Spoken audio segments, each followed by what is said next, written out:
এই যে আমাদের স্যারের জন্য নুডলস এনেছি। আমি কি স্যারের জন্য নুডলস আনতে বলেছি নাকি নাস্তা আনতে বলেছি? স্যার কি এসব খাবে? আরে ওয়াও, জিনি আমাকে আরো দাও।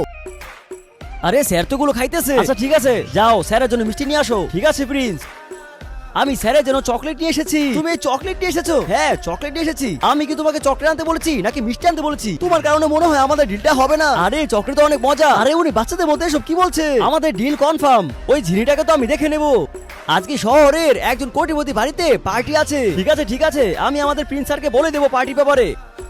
আরে আরে আমাকে মাফ করে দাও, তবে একটা কথা শোনো, প্রিন্স শুধু আমার। আরে তোর মাথায় কি গোবর ভরা আছে নাকি? তুই প্রিন্সের থেকে দূরে থাকবি। জিনি ও হচ্ছে আমাদের বসুন্ধরা গ্রুপের ম্যানেজার। প্রিন্স, আপনি জিনিকে কেন বলছেন না যে আমরা ছোটবেলাগত ঘনিষ্ঠ বন্ধু? আমরা দুজন একসাথে থাকতাম আর একসাথে ঘুমাতাম।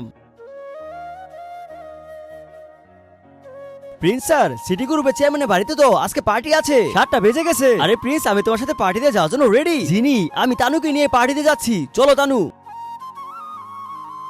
আমি ধীরে ধীরে প্রিন্সকে আমার করে নিব, তুমি কিছু করতে পারবে না। Good bye. আর আজকে দেখবো তোমরা কাকে বেশি ভালোবাসো। মাকে ভালোবাসলে লাইক দিয়ে যাও, বাবাকে ভালোবাসলে সাবস্ক্রাইব, আর পার্ট 2 দেখতে হলে কমেন্টসে পার্ট 2 লিখো।